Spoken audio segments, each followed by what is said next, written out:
Assalamualaikum warahmatullahi wabarakatuh. Bagaimana kabarnya semua, sehat?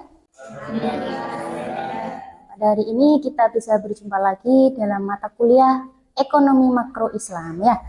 Di pertemuan ke-13 ini kita akan membahas materi tentang konsep ekonomi Islam atau ekonomi syariah. Untuk absensinya, hari ini yang nggak masuk siapa? Masuk? Haji Prastia. Kemudian siapa lagi? Safira. Sebelum mata kuliah ini kita mulai, mari kita berdoa dengan harapan apa yang kita pelajari nanti bisa bermanfaat ya. Ala hadiniya as-solihah al-fatihah. Akan membahas tentang konsep dasar ekonomi syariah atau ekonomi Islam ya. Bahwa ekonomi syariah di sini itu bermuara pada zakat, kemudian ada no maisir, ada iswaf, kemudian la gharar wa la dharar, ada no riba. Baik.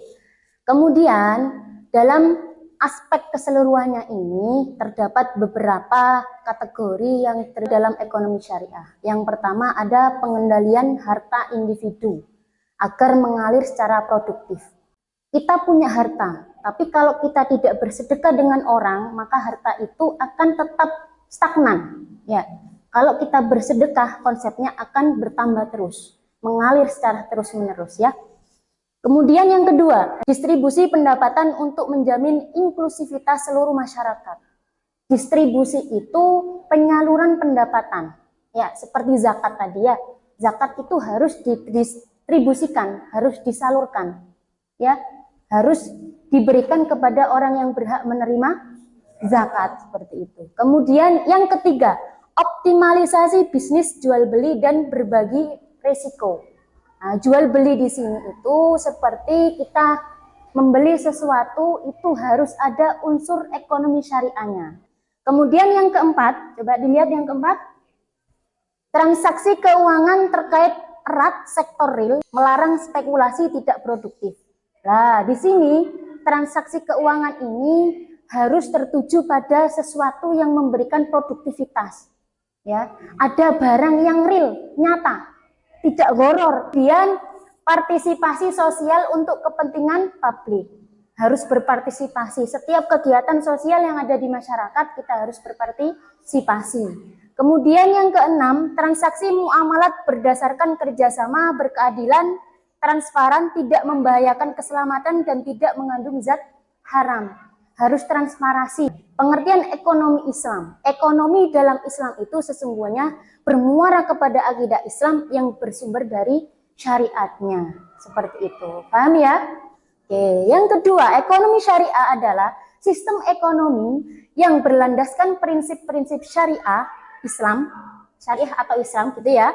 Konsep dasarnya mencakup nilai-nilai: satu, tauhid, yang kedua keadilan, yang ketiga maslahah, yang keempat kerjasama, kemudian tanggung jawab sosial, perilaku etis, dan menjaga stabilitas serta kesejahteraan umum. Nah, sistem ini bertujuan untuk menciptakan kesejahteraan ekonomi yang inklusif dan berkelanjutan serta meningkatkan keadilan sosial. Nah, di sini kita tahu nih ya, konsep dasarnya ada nilai-nilai tauhid. Kemudian ada keadilan. Kita sebagai seorang pemimpin contohnya harus adil dalam setiap perilaku kita. Karena nanti seorang pemimpin itu akan dipertanggungjawabkan di akhirat kelak ya. Kemudian maslahah. Lah, maslahah di sini itu memberikan kemaslahatan umat. Memberikan kebaikan kepada umat. Kemudian ada kerjasama, saling kerjasama, memberikan positif. Kegiatan yang kita lakukan itu ada positifnya. Kemudian tanggung jawab sosial. Ada perilaku etis. Perilaku etis ini sebagai seorang ekonomi syariah ini harus dijaga, ya. Kemudian menjaga stabilitas serta kesejahteraan umum. Nah, oke. Yang kedua, prinsip-prinsip dasar ekonomi Islam. Prinsip-prinsip dasar ini kita ketahui bahwa ekonomi Islam itu secara mendasar berbeda dari sistem ekonomi umum, ya. Kita ketahui seperti itu. Kemudian baik dalam hal tujuan, bentuk, dan coraknya. Ekonomi Islam ini sistem ekonomi yang berdasarkan pada Al-Quran dan hadis, ya, perlu diingat, yang tujuannya untuk memenuhi kebutuhan manusia dan di akhirat kelak, al-falah, kemenangan buat kita nanti. Kemudian ada 3 asas filsafat ekonomi Islam. Yang pertama, semua yang ada di muka bumi ini, di alam semesta ini adalah milik Allah. Nah, jadi jangan seenaknya sendiri. 2, saling tolong menolong dan saling membantu dalam melaksanakan kegiatan ekonomi yang bertujuan beribadah kepada kaum. 3, beriman kepada hari akhir, karena dengan keyakinan ini tingkah laku ekonomi manusia akan dapat terkendali sebab ia sadar bahwa semua perbuatannya akan dipertanggungjawabkan di akhirat kelak. Bisa dilihat nilai-nilai dasar ekonomi Islam. Nilai dasar ekonomi Islam ini ada 6 pilar kalau menurut di buku ini, ya, di buku Ekonomi Makro Islam.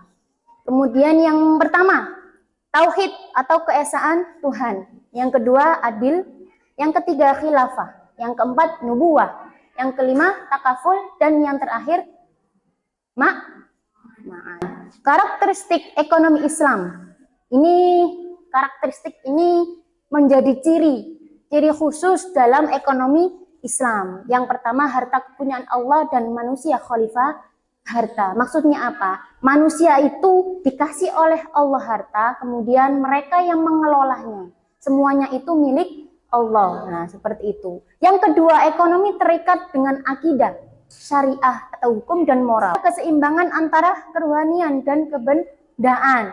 Seimbang antara rohani dan kebendaan. Antara hak milik sama yang digunakan nanti untuk seperti apa.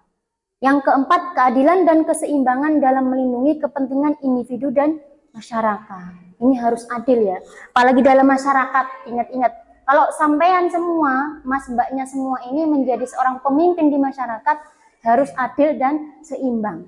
Kemudian bimbingan konsumsi. Nah, ini terkait dengan konsumsi, kita sudah mempunyai perusahaan. Nah, seperti itu. Bagaimana cara konsumsi atau produk yang kita konsumsi itu memberikan manfaat kepada orang lain. Jangan asal-asalan, ya. Kalau kita membuat produk, kemudian kita distribusikan, orang yang mengkonsumsi itu nanti berakibatnya baik atau buruk. Nah, kemudian petunjuk investasi.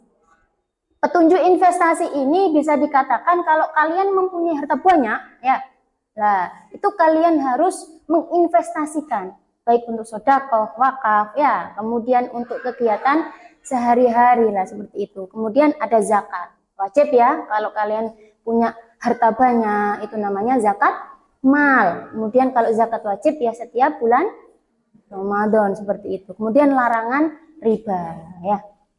Setelah kita mempelajari dari konsep dasarnya, ya. Nah, di sini BK ingin tahu absen nomor 3, Mbak Aini.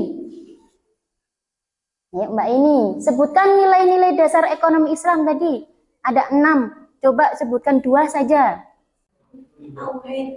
Tauhid, kemudian adil. Oke. Kemudian Mbak Vina yang depan. Apa yang dimaksud dengan masalah? Nah, tadi masalah. Sepengetahuan Mbak Vina aja. Tadi sudah diterangkan. Iya, yang kita hadapi di masalah. Betul, nggak apa-apa. Itu menurut perspektif orang itu berbeda-beda, ya. Karena setiap orang pasti memiliki masalah. Dan mengidentifikasikan masalah yang seperti apa itu berbeda. Ada yang masalah sedang, ringan, berat juga ada. Selanjutnya, nah ini tugas kelompok, ya. Tugas kelompok ini membuat makalah, ya. Membuat makalah kemudian tentang keputusan yang tepat berdasarkan keadaan atau masalah yang saat ini, yang hangat, ya, tentang ekonomi syariah, tentang perekonomian.